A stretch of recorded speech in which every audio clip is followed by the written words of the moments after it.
Hi అండి, hello, welcome to my channel. అందరూ ఎలా ఉన్నారు? ఈరోజు సప్తపది సీరియల్ ఎపిసోడ్ 23-24 అంటే అక్టోబర్ 17th, 18th రోజు జరిగిన ఎపిసోడ్స్ గురించి వివరించబోతున్నాను.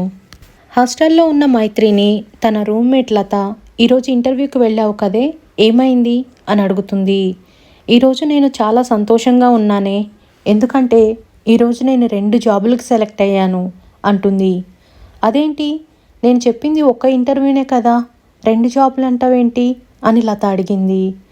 ఒక జాబ్ కాలేజీలో వస్తే ఇంకో జాబ్ అరవింద్ దగ్గర వచ్చింది. అరవింద్ దగ్గర జాబా? అరవింద్ దగ్గర వైఫ్ పోస్ట్ తప్ప ఇంకా వేరే ఏ పోస్టు లేదే అని లత ఫన్నీగా అంటుంది. ఊరుకోవే నువ్వు నీ కమెంట్స్, మేమిద్దరం జస్ట్ ఫ్రెండ్స్ మాత్రమే అంటుంది మైత్రి. ఇప్పుడు అలాగే చెప్తారు, ఆ తర్వాతే విడదీయలేనంతగా ఏర్పడిపోతుంది బంధం అంటుంది లత. ఎవ్వరేమనుకున్నా మేమిద్దరం మంచి ఫ్రెండ్స్ అని చెప్తుంది మైత్రి.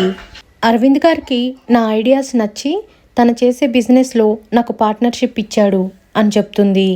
అలా ఇద్దరూ మాట్లాడుకుంటూ ఉన్నట్టుండి అరవింద్కి ఫోన్ చేస్తుంది. ఇప్పుడేమైందే, ఎందుకు అరవింద్కి ఫోన్ చేస్తున్నావు అని అడుగుతుంది లత. బిజినెస్ కాల్లేవే, నాకు ఒక ఐడియా వచ్చింది, అది అరవింద్ గారితో షేర్ చేసుకుందామని చేస్తున్నాను అని చెప్తుంది. అయితే స్పీకర్ ఆన్ చేయి అంటుంది. అలా స్పీకర్ ఆన్ చేసి అరవింద్తో మాట్లాడుతుంది. అప్పటికే ఫుల్గా తాగేసి ఉన్న అరవింద్ తికమక పడుతూ ఏదేదో మాట్లాడుతుంటాడు. అరవింద్ గారు, మీరు డ్రింక్ చేశారా అని అడుగుతుంది. బాగానే మేనేజ్ చేశానే, ఎలా కనిపెట్టారు మైత్రి గారు అంటాడు. అలాగే మత్తులో పడిపోతాడు. ఆ తర్వాత లత, మత్తులో భలే ముద్దుగా మాట్లాడుతున్నాడు కదే అంటుంది మైత్రితో. ఇదిలా ఉంటే ఈశ్వర్ ప్రసాద్ పెద్ద కూతురు అంజలి రూమ్లో కూర్చొని పెళ్ళికొడుకు ఫోటో చూసుకొని మురిసిపోతూ ఉంటుంది. ఇంతలోనే తన ఇద్దరు చెల్లెళ్ళు వచ్చి, ఆహా బావగారి ఫోటో చూస్తున్నావా అంటూ ఆమెను కొంచెం సతాయిస్తారు. వెంటనే అంజలి ఫోటోని తీసి దాపెడుతుంది. అయినా నువ్వు చేసిందేం బాగోలేదక్క, అబ్బాయిని చూడకుండానే ఈ పెళ్ళికి ఎలా ఒప్పుకున్నావు అని అడుగుతారు తన సిస్టర్స్. నాన్నకు నచ్చింది కదా, నాన్న ఏదైనా మనకు మంచే చేస్తాడు కదా, ఇంకా ఇందులో నేను చూడటానికి ఏముంది అంటుంది అంజలి. నువ్వు ప్రతి ఒక్కటి నాన్న మీద డిపెండ్ అవ్వడం కరెక్ట్ కాదక్క, నీకంటూ సొంత ఐడియాలు ఉండాలి అని తన సిస్టర్స్ అంటారు. ఇదిలా ఉంటే అరవింద్కి ఒక వ్యక్తి ఫోన్ చేసి, మీరు 100 పెళ్ళిళ్ళు పూర్తి చేశారంట కదా, ఒక వారం రోజుల్లో మా అబ్బాయిది ఎంగేజ్మెంట్ ఉంది, చేస్తారా అని అడుగుతాడు. చేస్తాం సార్ అని చెప్తాడు అరవింద్. అయితే రేపే మా అబ్బాయి పెళ్లి చూపులు, అది అయిపోతే వారం రోజుల్లోనే ఎంగేజ్మెంట్ ఉంది అంటాడు. మీరు ఆ విషయాన్ని నాకు వదిలేయండి సార్, పెళ్లి చూపుల దగ్గర నుంచి ఎంగేజ్మెంట్ వరకు మొత్తం నేనే చూసుకుంటాను అంటాడు అరవింద్. అయితే రేపు ఉదయమే నేను నీకు లొకేషన్ పంపిస్తాను, వచ్చేసేయి అని చెప్తాడు ఆ వ్యక్తి. సార్ అడగటం మర్చిపోయాను, ఇంతకీ మా గురించి ఎవరు చెప్పారు మీకు అని అడుగుతాడు. ఏదో తెలిసిన ఫ్రెండ్ చెప్పాడు లేవయ్యా అని చెప్పి ఆ వ్యక్తి ఫోన్ కట్ చేస్తాడు. ఇదిలా ఉంటే పెళ్ళికొడుకు వాళ్ళు అంజలి ఫోటో చూస్తూ, అమ్మాయి చాలా బాగుంది కదరా అని మాట్లాడుకుంటూ ఉంటారు. అవునమ్మా, నాకు కూడా బాగా నచ్చింది అని చెప్తాడు పెళ్ళికొడుకు. అలా మాట్లాడుకుంటూ ఉండగా ఇంతలోనే ఈశ్వర్ ప్రసాద్ బామార్తి పుల్లయ్య మారుగెటప్లో పెళ్ళికొడుకు ఇంటికి వెళ్తాడు. అతన్ని చూసి పెళ్ళికొడుకు ఫ్యామిలీ, ఎవరండి మీరు అని అడుగుతాడు. నేను మీ శ్రేయోభిలాషిని, మీకు ఒక విషయం చెప్పడానికి వచ్చాను, లోపలికి వెళ్ళి మాట్లాడుకుందామా అని చెప్తాడు. దాంతో అందరూ లోపలికి వస్తారు. మీరు చూస్తున్న సంబంధం అంత మంచిది కాదు, పెళ్లి కూతురు అంజలి క్యారెక్టర్ అంత మంచిది కాదు అని లేనిపోనివి చెప్తుంటాడు. ఇంతలోనే పెళ్ళికొడుకు ఫ్యామిలీ, చాలేవయ్యా, చూస్తే మర్యాదస్తుల్లాగా ఉన్నావు, ఒక ఆడపిల్ల గురించి ఇంత నిందలు వేయటానికి సిగ్గులేదా, వెళ్ళిపో ఇక్కడి నుంచి అని చెప్తారు. సరే నేను చెప్పాల్సింది చెప్పాను, ఆ తర్వాత మీ ఇష్టం అని పుల్లయ్య అక్కడి నుంచి వచ్చేస్తాడు. ఇంతలోనే పెళ్ళికొడుకు అమ్మ, ఏమండి, ఎందుకైనా మంచిదండి, ఒకసారి మనం ఆ అమ్మాయి గురించి ఎంక్వైరీ చేద్దామండి అంటుంది. ఈశ్వర్ ప్రసాద్తో సంబంధం అంటే మామూలు విషయం అనుకుంటున్నావా, ఆయనతో సంబంధం దొరకటం ఆషామాషి కాదు, ఎవడో వచ్చి ఏదో చెప్పాడని మనం అనుమానించడం కరెక్ట్ కాదు అని అతను సర్ది చెప్తాడు. ఒక పక్క లతా మైత్రి ఆఫీస్కి బయలుదేరుతామని అప్పుడే హాస్టల్లో నుంచి బయటకు వస్తుంటారు.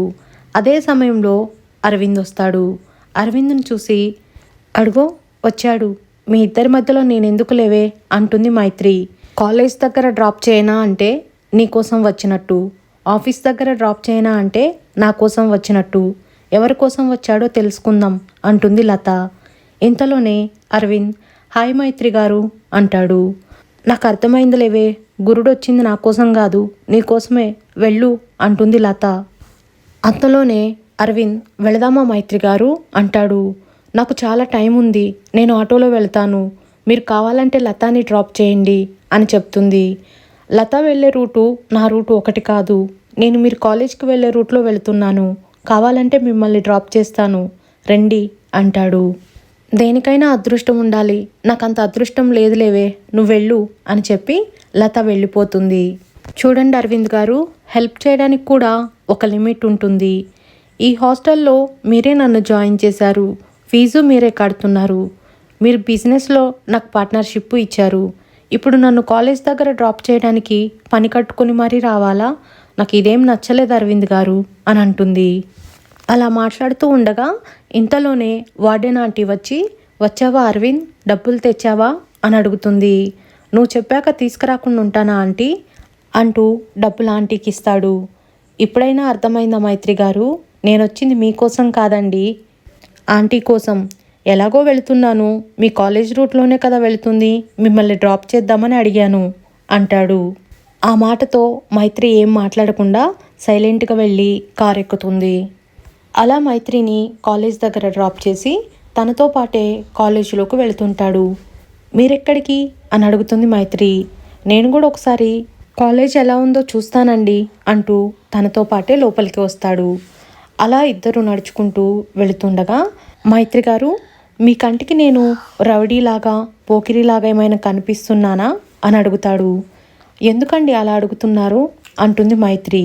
లేదు, ఇందాక నేను మీ పీజీ దగ్గరకు వచ్చినప్పుడు నేనేదో మీ ఎంటపడి మిమ్మల్ని సతాయిస్తున్నట్లు ఏదేదో మాట్లాడారు కదా, అందుకు అని అంటాడు.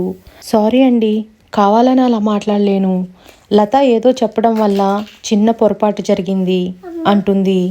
ఆ పీజీతో నాకు మీరు పరిచయం కాకముందు నుంచే సంబంధం ఉందండి అంటాడు అరవింద్. అడగడం మర్చిపోయాను, ఎప్పుడు మీరు నాకు హెల్ప్ చేయాలని చూస్తున్నారు, ఎందుకు మీరు నాకు అంతలా హెల్ప్ చేయాలని చూస్తున్నారు అని అడుగుతుంది మైత్రి. మీలాగే మా అమ్మ కూడా ఒక మగాడి చేతిలో మోసపోయిందండి, అందుకే మిమ్మల్ని చూడగానే చాలా బాధ అనిపించింది, అందుకే హెల్ప్ చేస్తున్నా అని చెప్తాడు. అలా అరవింద్ ఫీల్ అవుతూ చెప్పేసరికి మైత్రి కూడా బాధపడుతుంది. ఇంతకీ మీ అమ్మగారు ఎక్కడున్నారు అని అడుగుతుంది. తెలీదండి అని చెప్తాడు. అలా బాధగా మాట్లాడుతూ ఉండగా ఇంతలోనే అరవింద్కి ఫోన్ వస్తుంది. ఇప్పుడే వస్తున్నాన్రా అని చెప్పి ఫోన్ కట్ చేస్తాడు. మైత్రి గారు, ఫ్రెండ్ ఫోన్ చేశాడు, అర్జెంటుగా వెళ్ళాలి అని చెప్పి అక్కడి నుంచి వెళ్ళిపోతాడు. ఆ తర్వాత మైత్రి కూడా అతని గురించి ఆలోచిస్తూ చాలా ఫీల్ అవుతుంది. అలా మైత్రి నడుచుకుంటూ వెళ్తుండగా ఇంతలోనే ఒక అమ్మాయి వచ్చి, మైత్రి మేడం, మీకోసం ఎవరో ఒక ఆవిడ వచ్చారు అని చెప్తుంది. తీరా వెళ్ళి చూస్తే దేవయాని. మీరా, ఎందుకు వచ్చారు అని అడుగుతుంది. అయిందేదో అయిపోయింది, రామ్మ, ఇక నుంచి నీకు తోడుగా నేనుంటాను అని చెప్తుంది దేవయాని. మీ నాటకాలు చూసి చూసి విసుగు చెందిపోయాను, ఇప్పుడిప్పుడే నాకు తగిలిన గాయాల నుంచి కోలుకుంటున్నాను, అయినా మీతో నాకు ఎలాంటి సంబంధం ఉండకూడదని తాళి కూడా వదిలేసి వచ్చాను కదా, ఎందుకు ఇంకా నా వెంట పడుతున్నారు, నేనేం పెద్ద అందగత్తెను కాదు, మా నాన్న అంత గొప్పవాడు కాదు, మీరు కావాలనుకుంటే ఇంకా మంచి సంబంధం వెతుక్కోవచ్చు మీ కొడుక్కి, నా వెంట ఎందుకు ఇలా పడుతున్నారు, ఎందుకు నన్ను ఇంత వేధిస్తున్నారు అంటుంది మైత్రి. ఎంత అనుకున్నా నువ్వు మా వాడికి భార్యవమ్మా, అయిందేదో అయిపోయింది, వెళదాం పదా అంటుంది దేవయాని. ఓ, నాకు అర్థమైంది, మీ గురించి తెలిసినంత వరకు మీ కొడుక్కి ఎలాంటి సంబంధాలు దొరకవు, అందుకే మాలాంటి అమాయకుల్ని పట్టుకున్నారు, ఏంటే బ్రతిమాలే కొద్దీ రెచ్చిపోతున్నావు అంటుంది దేవయాని. మర్యాదగా చెప్తున్నా, ఇక్కడి నుంచి వెళ్ళిపోండి, లేదంటే నేనేం చేస్తానో కూడా నాకే తెలియదు అంటుంది. ఏం చేస్తావే నువ్వు అంటుంది దేవయాని. ఈ కాలేజ్లో లెక్చరర్స్ స్టూడెంట్సే కాకుండా సెక్యూరిటీ కూడా ఉన్నారు, అది గుర్తుపెట్టుకో, వెళ్ళిపోండి ఇక్కడి నుంచి అని మైత్రి కోపంగా అరుస్తుంది. దాంతో దేవయాని నీ అంతు చూస్తా అని అక్కడి నుంచి వెళ్ళిపోతుంది.